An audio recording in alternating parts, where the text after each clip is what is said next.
Estamos quase na reta final. Sim. Salva de palmas para os resistentes, que merecem. Estamos juntos. Quem está aqui desde manhã? Gente, que são excelentes alunos, sim, senhor. Impecável, impecável. Bom, Bem, estamos quase no final. Hoje é sexta-feira, daqui a bocado já vamos todos para os copos. Já vamos. Para a balada, né? Balada, E por acaso, vamos há a uma isso. dúvida que eu tenho sempre que é, se calhar tu sabes, pode-se tomar comprimidos e beber álcool, sabes? É que a minha mulher diz-me que não. Mas o meu médico diz que sim, eu fico sempre na dúvida, não sei o Eu que não é. posso te ajudar, Miguel, porque eu não tomo comprimidos, é só álcool mesmo.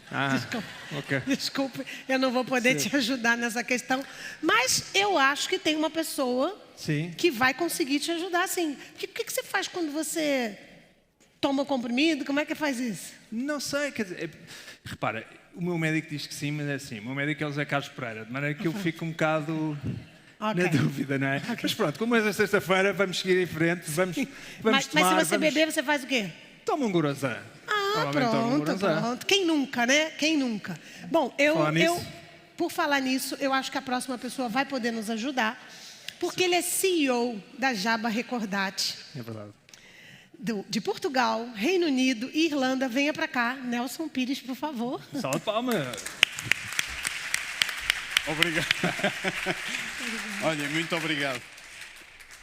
E já bateram as palmas, mas eu acho que quem está aqui, de facto, ainda a esta hora, 7 horas, apesar de estar o programa a ser cumprido, eu acho que há 2 palmas a bater. Uma é a APG e a outra é vocês, que aqui estão ainda sobreviventes. Eu vou tentar demorar 20 minutos, não mais. Eu realmente eu participei na conferência da APG de 2015, que foi muito bem organizada, muito bem liderada, mas de facto não tinha a dimensão desta sala. Eu diria que tinha 1/10 desta sala, portanto parabéns a quem a organizou. Obrigado. E a faixa etária era um bocadinho maior, também vos vou ser muito honesto. A resposta à pergunta de trás é que eu vivo num mundo de sonho. Alguém falava de sonhos há bocadinho, porque toda a gente que está nesta sala um dia vai ser meu cliente. Essa é a parte boa, porque não há pessoas saudáveis até aos 150 anos. Portanto, a parte boa é que nós prolongamos a vida. Qual é a grande dificuldade que eu tenho hoje? É que o Pedro me deu o pior dos desafios, que foi, primeiro, fechar uma conferência desta qualidade. Segundo, tentar antecipar qual é a minha visão do futuro. E eu aí vou precisar da vosso apoio no feedback, que eu acho que é fundamental para quem gera empresas, para quem gera pessoas e para quem gera o resto. Portanto, quem disser não às perguntas, bate uma vez palmas. Vamos lá treinar. Bom. Quem disser talvez, 2 vezes. Quem disser sim, 3 vezes. Quem é bonito aqui? Vocês são os convencidos, desculpem lá que vos diga. Eu não bati palmas, não sei se perceberam. Olha, eu acho que aquela frase é brasileira, usou-se muito agora na campanha das eleições, mas eu acho que acontece o mesmo em Portugal. Em Portugal até o passado é incerto, quanto mais o futuro, portanto daí o desafio que eu acho que tenho aqui. Este sou eu. E tem ali o meu currículo e o Pedro provavelmente convidou-me por aquilo e pelo lado direito porque ele conhece a minha vida. E melhor do que aquela fotografia da direita que é a minha família, não há melhor prova de quem gosta de pessoas sou eu, não é? Porque cada vez que vou viajar levo um autocarro e cada vez que tento entrar num voo da TAP perguntam-me se vou numa visita de estudo, que é a coisa melhor. Para esclarecer e para que não fiquem dúvidas, este é o meu 3º casamento, está bem? Portanto, e o Ruivinho não é meu filho, está bem? É meu filho de coração, mas não é meu filho fisicamente. Portanto, eu não fui enganado, nem que habitualmente quando eu digo é meu filho, ficam assim a olhar para mim e dizem, tu não percebeste, foste enganado. Portanto, são os meus 5 filhos, eu tenho muitas atividades, tenho a honra de ter publicado em coautoria um dos artigos de um dos livros que foi entregue aqui hoje do Pedro, mas para além disso tenho a honra também de colaborar com a APG há muito tempo e de colaborar com aquela equipa da APG particularmente há muito tempo. Eu acho que há um conceito fundamental, este não tem nada a ver com recursos humanos, tem a ver com o estado do mundo atual. O que eu acho e quase ninguém concorda, mas eu depois vou-vos pedir a opinião, é que o mundo vai saltar de global para multiblocal. Ou seja, nós cada vez mais vamos escolher com quem é que nós queremos fazer negócio, com quem é que nós queremos ter relações e com quem é que nós queremos manter-nos em permanente contacto. E isto é uma inversão total do mundo que nós construímos até hoje. Porquê? Porque os valores, a cultura e a maneira de estar e o respeito pelos direitos humanos é tão diferente que nós não nos podemos identificar com alguém que está no Sudão do Sul e que tem pena de morte e em que as crianças vão trabalhar com 6 anos e que vivem desta forma. Portanto, o que eu acho é que a economia vai arrastar a parte da cultura. Portanto, o mundo, da forma como nós o vimos, vai deixar de existir. E isso vai ter uma consequência na forma como nós vamos trabalhar e migrar no futuro. Portanto, quando ouvirem falar, e isto já acontece muito na logística, quando ouvem a senhora von der Leyen a falar de temos de atrair a industrialização da Europa, é claramente aquilo que vem ali. Nós, por questão de custos, transferimos tudo o que era a nossa produção para o offshoring, começámos a produzir na China, no Vietnã, na Índia. Como tivemos um problema que se chamou Covid, antes disso tivemos uma crise financeira, mas quem se lembrar, nós tivemos uma semana sem comércio internacional, porque um barco que se chamava Evergreen entalou o canal de Suez. Portanto, durante uma semana não circularam mercadorias desse ponto de vista. Portanto, o que eu acho que as empresas, como a minha, estão a fazer é, não vou fazer o offshoring, não vai cada país vai ter a sua indústria, mas vamos começar a ter blocos, como o bloco europeu, onde existirá o nearshoring. Isto vai ter um impacto na forma como nós imigramos quando precisamos trabalhar. Porque, eventualmente, nós vamos imigrar muito mais para o nosso nearshoring do que para o nosso offshoring. Mas isto era só uma introdução. Eu acho que há 2 pontos fundamentais que vão ter impacto aqui. Um é a educação, outro é o digital, mas como disse ao Pedro que eu ia demorar 20 minutos, vou saltar este. O que eu acho que vai acabar é exatamente isto. Este é um slide que eu acho fantástico, porque de facto as medusas viveram 650 milhões de anos e não tinham cérebro. Quer dizer que vai haver muita gente aí satisfeita porque vai se perpetuar. O bom da crise foi que conseguiu mostrar que há pessoas sem cérebro. E a maior parte deles foram despedidos. Felizmente houve muitos CEOs que saíram nesta crise, porque eram maus. Eram maus para as pessoas, eram maus para as organizações, focavam-se mais nos resultados e menos nas pessoas e nos processos que produziam resultados. E, portanto, isto acabou.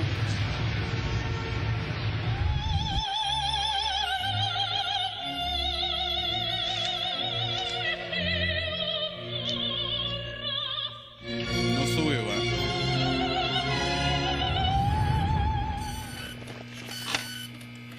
Portanto, isto não vai acabar. Agora, o que é que nós vamos querer, nós colaboradores, e eu sou colaborador de uma multinacional, como a maior parte das pessoas que provavelmente está aqui, o que é que nós vamos querer para saltar para o próximo nível? Primeiro, nós vamos querer os líderes, mas também os colaboradores, que não sejam colaboradores, têm de ser franchisados do nosso negócio. E o franchizado tem a ver com a motivação. A motivação é algo que se conquista, não é? Porque é fácil, ouvimos hoje aqui poder e dar poder e ter poder. Isso é fácil, dar uma instrução, se a pessoa não cumpre, tem um castigo. Outra coisa é manter uma motivação persistente, que é o que qualquer organização deseja. E isso não se consegue com salário só.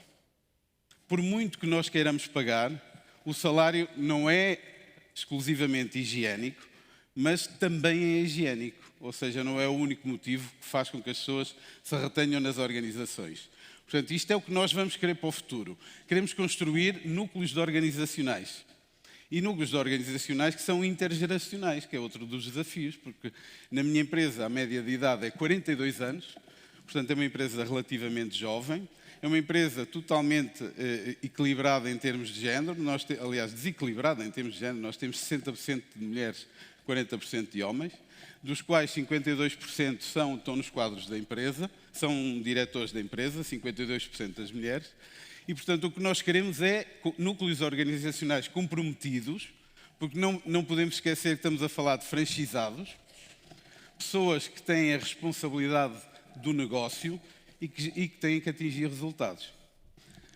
E este, às vezes, é o grande desafio de muitas funções dentro da organização. É nós produzimos muitas tarefas e esquecemos que no final nós somos avaliados pelos resultados. E os resultados não é só o EBITDA. Vamos ser honestos. O EBITDA é, na prática, aquilo que permite que a organização continue a funcionar, mas há outros resultados que interessa medir para perceber se o EBITDA é sustentável. Falámos aqui do novo banco, que eu acho que é um banco fantástico, dava muito bem com o António Ramalho, mas o Banco Espírito Santo teve um EBITDA positivo até 2 anos antes da insolvência. Portanto, se olharmos só para este critério, é um mau critério. Isto é o que queremos. Como é que vamos fazer para atingir isto? Vocês, o Ken Blanchard, eu acho que ele foi a algumas das minhas aulas. Portanto, porque ele copiou uma... Eu estou a brincar, está bem? Não acreditem no que eu estou a dizer. Portanto, eu acho, para quem não conseguir lembrar-se do acrónimo, lembre-se de tarado e tira-lhe o DO, está bem? E fica tara. Ou seja, eu acho claramente as organizações e os núcleos organizacionais e os franchisados conquistam-se com aquelas 4 letras. Uma é confiança, trustability. A segunda é o franchisado não é responsável, é accountable. Que é uma coisa muito mais forte, sabe? É muito mais intensa, o negócio é dele. Ele faz parte da organização e sabe que se ele não cumprir, a organização perde. Isso é que é importante, não é só ele que perde, é a organização que perde. E cada vez que o faz, acrescenta valor à sociedade, que eu acho que esse é que é outro ponto. Porque para mim é muito fácil vender o propósito da minha organização. Vejam, nós acrescentamos mais e melhor vida. Nós conseguimos, temos produtos de urologia, portanto tratamos da próstata da maior parte dos senhores que aqui está. Ou se não tratamos, vamos tratar, também é inevitável, vou ser honestos. Portanto, por isso é que eu dizia que vão ser meus clientes. Temos produtos também para a higiene íntima de senhora, temos produtos cardiovasculares, temos produtos para diversos tipos de cancro. Ou seja, é muito fácil vender à minha equipa qual é o propósito deles. Muito difícil é provavelmente vender as empresas que aqui estiveram. Porque eu sei que cada uma das pessoas que aqui esteve, ou dos meus colaboradores, cada vez que chega à casa, tem a noção que se calhar contribuiu para que uma pessoa ganhasse mais uma semana de vida com qualidade. Porque também vida sem qualidade não tem interesse nenhum. Portanto, o terceiro ponto, temos a confiança, a accountability, e desculpem, tem de ser mesmo accountability, porque responsabilidade não é o que eu pretendo. O respeito, ou seja, eu tenho de ser uma pessoa respeitável. Se não for, e é bem da verdade, o Ken Blanchard e o vice-presidente dele também falou sobre isto. Mas o último ponto é algo que nos esquecemos muito. É que nós somos respeitáveis, mas temos de respeitar as competências dos outros, que é o respectability. E, portanto, é isto que nós queremos, é conquistar diariamente de forma genuína e conquistamos através daquelas 4 variáveis. Portanto, um líder que não tenha aquelas 4 variáveis não vai ser líder. Vai ser despedido. E ainda bem. Portanto, não faz sentido continuar numa organização, vai prejudicar a organização. Depois, outro ponto fundamental.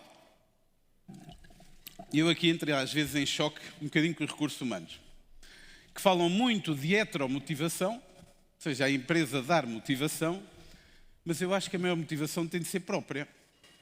Ninguém é motivado externamente.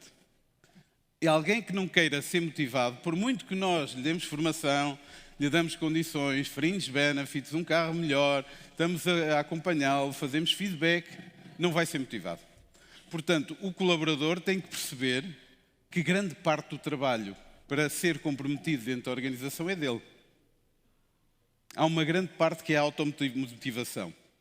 E depois, no fim, eu acho que este sim é o grande perfil que vai mudar no futuro, é que eu acho que as novas tecnologias não vão substituir as pessoas, aliás, a OCDE também concorda comigo, portanto, eles seguiram a minha opinião, como vocês perceberam, mas o que vai ter que ser é um potenciador integrador das novas tecnologias, fundamental.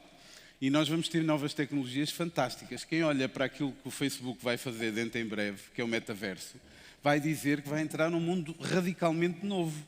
Eu vou conseguir viver num mundo virtual que não existe, que é criado por mim e que é o meu sonho. Ou seja, eu vou conseguir escolher, eu não posso dizer isto se a minha mulher estivesse aqui, mas conseguia escolher uma mulher loira, alta, de 20 anos, e era claramente o meu encontro para poder ir jantar hoje à noite, se eu quisesse. E é o que o Facebook vai permitir a 3D, com o capacete que alguém falava aqui quando estivemos. E aqui é que eu acho que a liderança tem um papel fundamental, que é integrar as novas gerações com as anteriores gerações que têm menos competências e menos literacia digital do que as novas gerações têm.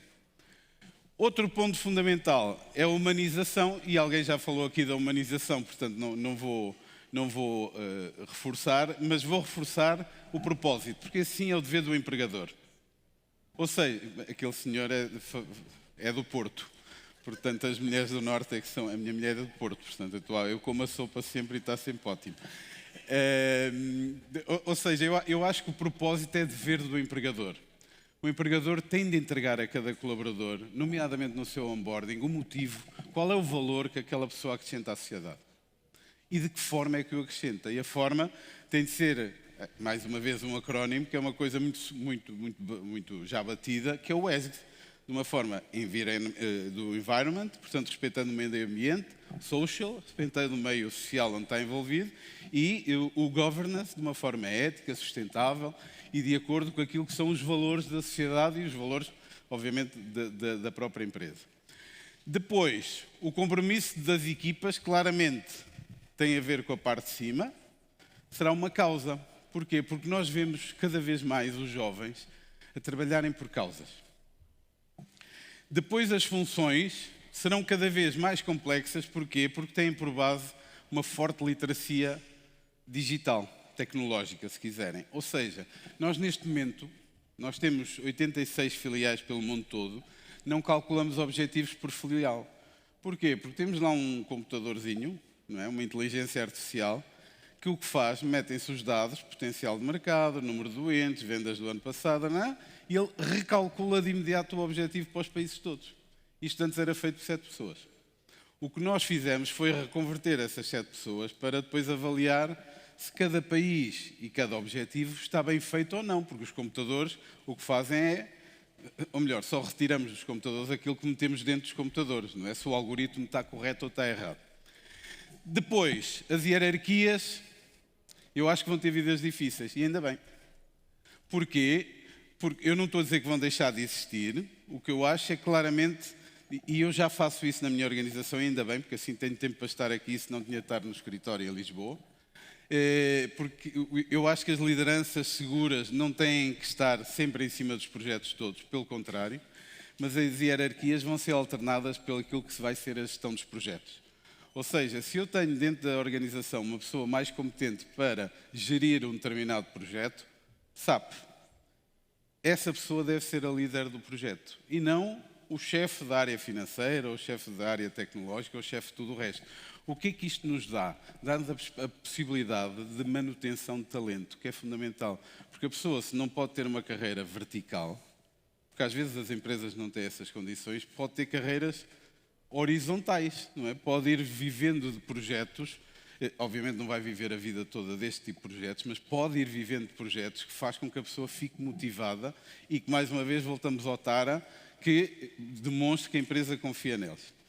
Um ponto fundamental é que as carreiras serão formato Z, ou seja, as carreiras vão ser assim. Eu acho que a carreira tradicional que eu tive, eu comecei como delegado de informação médica, estudava à noite, direito, portanto, e depois fui subindo dentro da hierarquia da organização até à função que tenho hoje, portanto, totalmente vertical, que é o normal dentro de qualquer organização. E eu acho que o que vai acontecer é, eu salto, aliás, eu nunca percebi porque é que os diretores de recursos humanos quase nunca chegam a diretores gerais. Alguém me explica? Acham que deve chegar, agora é que é hora de bater palmas. Bateu 4 vezes. Alguém me explica, é porque nós dizemos de uma forma pomposa, o asset mais valioso de uma organização são as pessoas. E as pessoas têm aquelas 4 variáveis, produtos, processos, desculpem, as organizações, produtos, processos, pessoas e performance. O mais valioso ali é as pessoas. E quem gera as pessoas nunca chega ao topo da hierarquia das organizações. É estranho.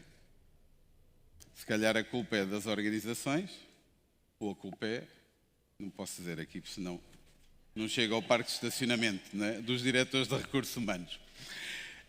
Eu acho que nós temos coaches externos, mas eu acho que claramente vai, e aqui é bom para a integração geracional, a função de coach que até agora tem servido de acompanhamento ou mentor ou aquilo que vocês quiserem, vai surgir claramente dentro da empresa com os colaboradores da empresa. O que lhes temos de dar é competências, porque há pessoas que fazem muito bem esta função, mas não têm as competências necessárias para as poderem fazer de uma forma positiva. Depois, remuneração. Eu acho que cada vez nós vamos dar um aumento de 8%, por exemplo. Nós temos o benchmark da indústria, mas vamos aumentar muito mais a parte variável, 8% é salarial. Vamos aumentar muito mais a parte variável. Porquê? Porque nós queremos pessoas tara, ou tarados, se quiserem, ou accountable, nós queremos que as pessoas participem no resultado da companhia. Portanto, quanto mais resultado a companhia produzir, mais as pessoas ganham. Portanto, vamos aumentar muito mais que 8% a parte variável dos colaboradores. E eu acho que cada vez mais as organizações vão ser assim. Cada vez mais vamos pagar piores salários e melhores prémios. E depois está na mão de cada um receber mais ou menos. Queres ganhar muito, produz melhores resultados e contribui para que isso aconteça. Queres ganhar pouco, não trabalhas, mas também qualquer dia deixas de ganhar. Também é verdade. Outro ponto, eu acho que o autoemprego e a autogestão vai aumentar. E aqui, claramente, eu acho que temos de pensar naquilo que são os novos modelos de reforma. Se vocês virem, o Covid trouxe muito empreendedorismo de pequenas... Aliás, o nosso tecido empresarial é pequenas e médias empresas e microempresas, e muito veio destes momentos de corte. Ou seja, nestes momentos de corte, o que acontece é que as pessoas a seguir tentam arriscar e começar um novo negócio. E que eu acho que isso vai acontecer claramente. Isso vai ter um impacto que é a parte final, que é a multipluralidade do emprego. Ou seja, eu não vou trabalhar só para uma pessoa, ou para uma empresa, vou trabalhar para várias empresas. Não é? Podem ser do mesmo ramo, preferencialmente porque aí há especialização, mas podem ser de ramos diferentes. E outro ponto fundamental é os vínculos laborais. Eu não percebo como é que, num momento de discussão fundamental de arranque da economia, nós discutimos se o Secretário de Estado caminha, fez um pavilhão ou fez não sei quê, e está a passar ao lado uma legislação laboral que é totalmente trotskista, contra as empresas, vai prejudicar substancialmente a economia e afastar qualquer multinacional deste mercado. Porque nós, e eu falo por mim, preferimos não contratar do que correr o risco de contratar errado e depois não poder mandar embora. Concordam? Agora as palmas. Olhem, não digam isto lá fora, que eu depois tenho reuniões com o Sr. Ministro da Saúde e o resto, e depois vejam lá o que é que me arranjo. Portanto, eu acho claramente, eu faço parte da CIP, portanto a minha associação faz parte da CIP, e este é um problema que nós debatemos na CIP, mas que só a indústria farmacêutica se preocupa. É impressionante. Mais ninguém olha para os contratos e os vínculos laborais em Portugal como uma alavanca de economia. E deviam ser. Nós devemos garantir que as pessoas desprotegidas socialmente tenham mecanismos de proteção social, claramente. Mas fazer isto que estamos a fazer é travar o recrutamento. Porque as empresas preferem não contratar ou andar a pagar em mecanismos alternativos, que nós não podemos, do que contratar pessoas, contratar jovens, dar-lhes oportunidades e fazer com que eles tenham sucesso, que é aquilo que nós queremos. Portanto, eu acho que os sindicatos, como os conhecemos, a tendência vai ser, mais tarde ou mais cedo, desaparecem.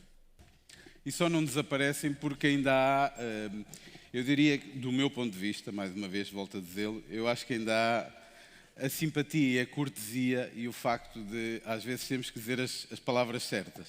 Porque, de facto, os sindicatos só servem para duas coisas. Uma é para negociar o salário mínimo e outra é para fazer parar o trânsito na Baixa de Lisboa. Não servem para mais nada. Porque deviam servir, isso sim, como os alemães, e como já vimos algumas empresas aqui muito grandes em Portugal a fazê-lo. Porque eu lembro-me de, às tantas que falava com o Pedro, e o Pedro, a dada altura da sua vida profissional, passava 80% do tempo a reunir com sindicatos. Quando devia passar 80% do seu tempo a desenvolver a organização no sentido para as pessoas ganharem, para a organização ter melhores resultados e as pessoas ganharem melhor. Porquê? Porque os sindicatos eram um mecanismo de bloqueio, quando devem ser um mecanismo de gestão. Porque o asset mais importante está lá em cima, chama-se pessoas. Portanto, os sindicatos devem querer que as empresas tenham EBITDAs positivos. Nós queremos acabar com os pobres, não queremos acabar com os ricos. Não é? Ao contrário de Portugal, quer acabar é com os ricos e quer é que haja muitos pobres, parece-me a mim. Depois, eu acho que este conceito tem muito a ver com a minha opinião inicial. Eu acho que claramente nós vamos ter blocos de imigração. Infelizmente, na minha área, nós vemos muito. Aliás, basta olhar, o modelo inglês de saúde só funciona porque há enfermeiros portugueses. No dia em que os enfermeiros portugueses saírem do Reino Unido, o modelo de saúde do Reino Unido, pum, desaparece, implode. Não há enfermeiros para tratar e agora já começamos a ver alguns médicos. Porquê? Porque nós criticamos os enfermeiros o facto da nossa mão de obra fugir para melhores locais.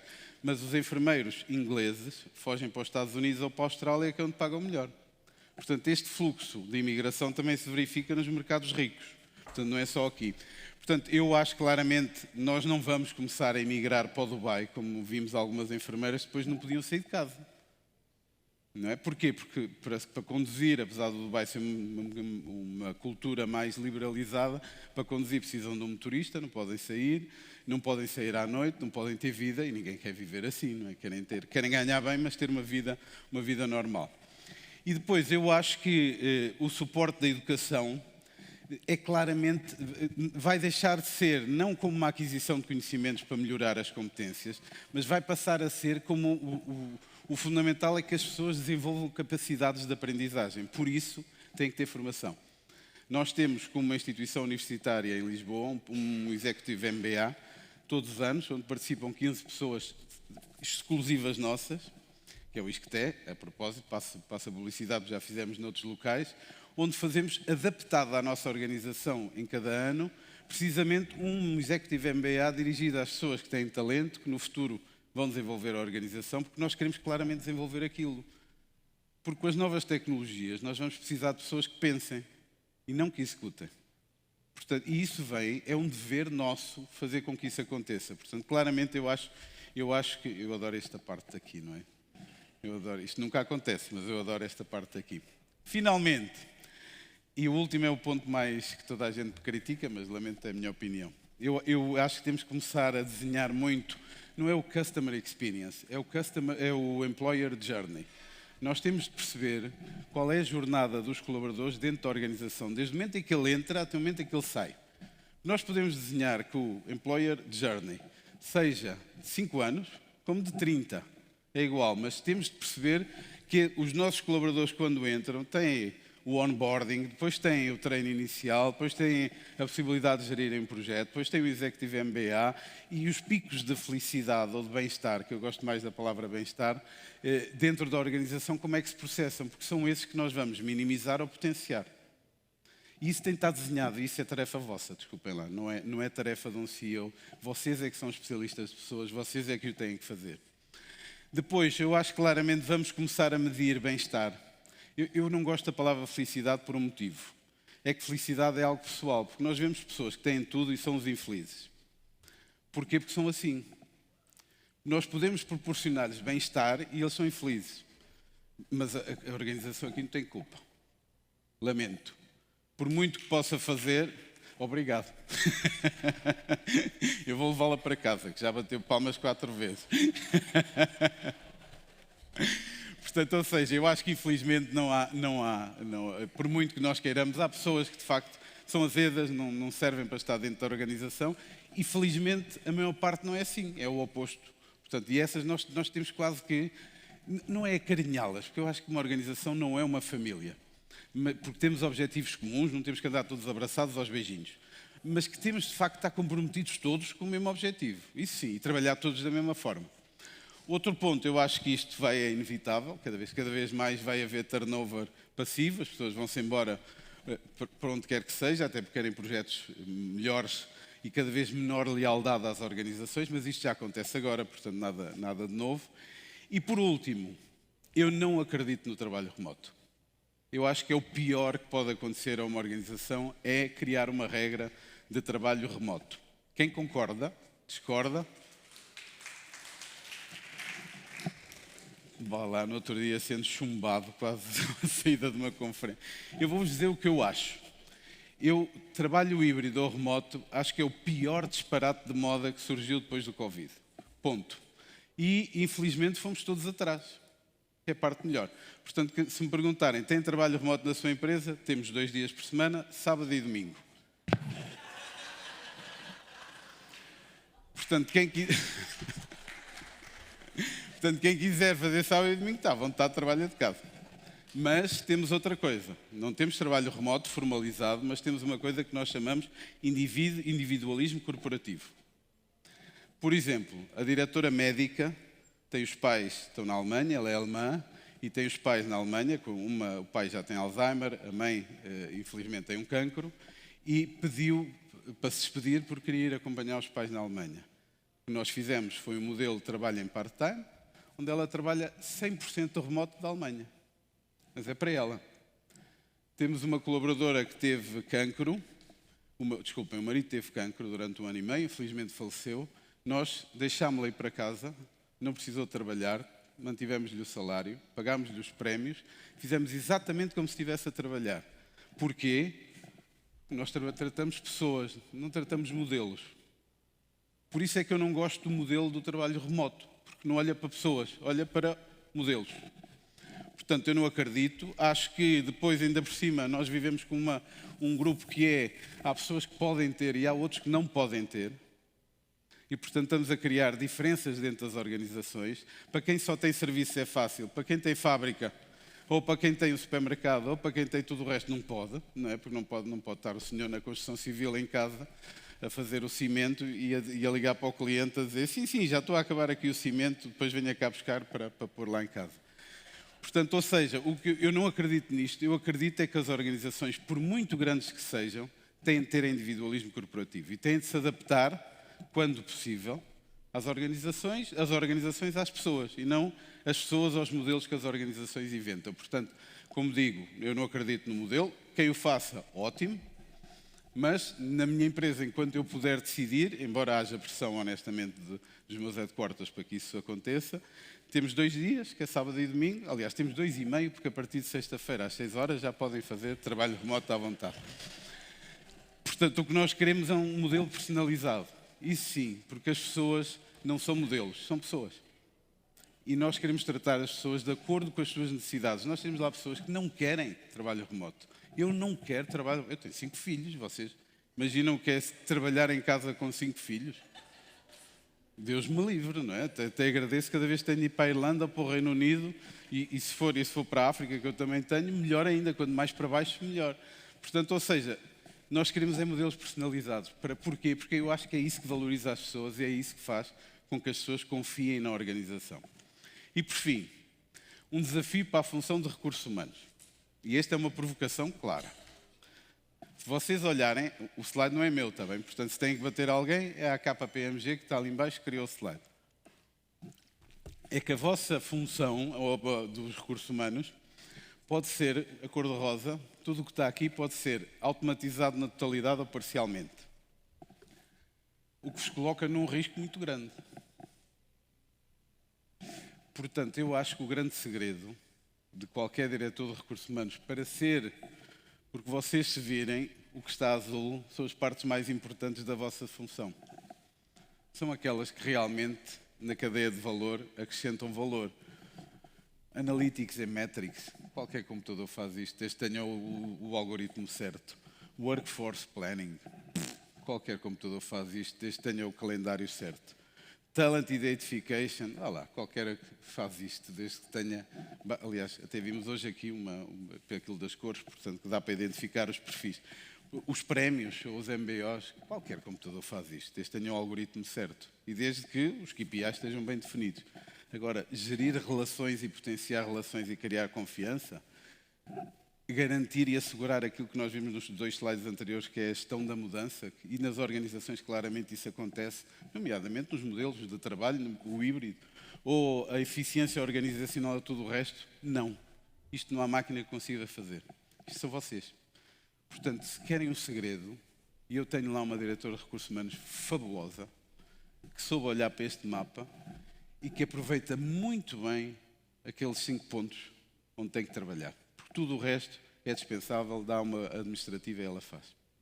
Portanto, o vosso segredo eu acho que está aqui. Portanto, em suma, último slide, Pedro, o que nós precisamos é das mesmas pessoas, mas com novas competências e uma nova atitude. Senhor Presidente, que me perdoe, mas eu não podia deixar de... Superpower, 2 superpowers, 3 superpowers.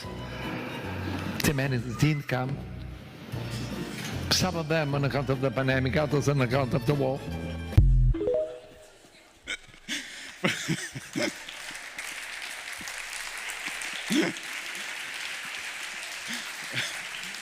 Olha, obrigado. Muito, muito.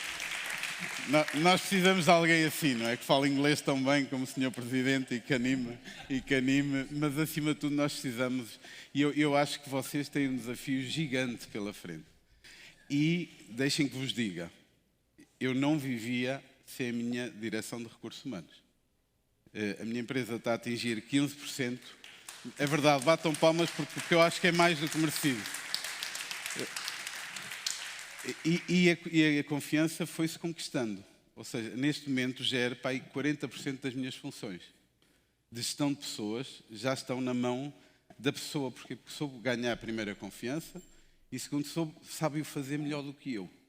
E eu termino com uma frase que é: um bom líder é aquele que se rodeia sempre, sempre, sempre de pessoas muito melhor do que eles. E eu rodeei-me, que é a parte boa que eu sei fazer, portanto, nos recursos humanos e nas outras áreas. E a minha colaboradora conseguiu fazer aquilo e neste momento ela gera, como digo, 40% daquilo que eu faço. Portanto, obrigado. Pedro, eu acho que... Desculpa.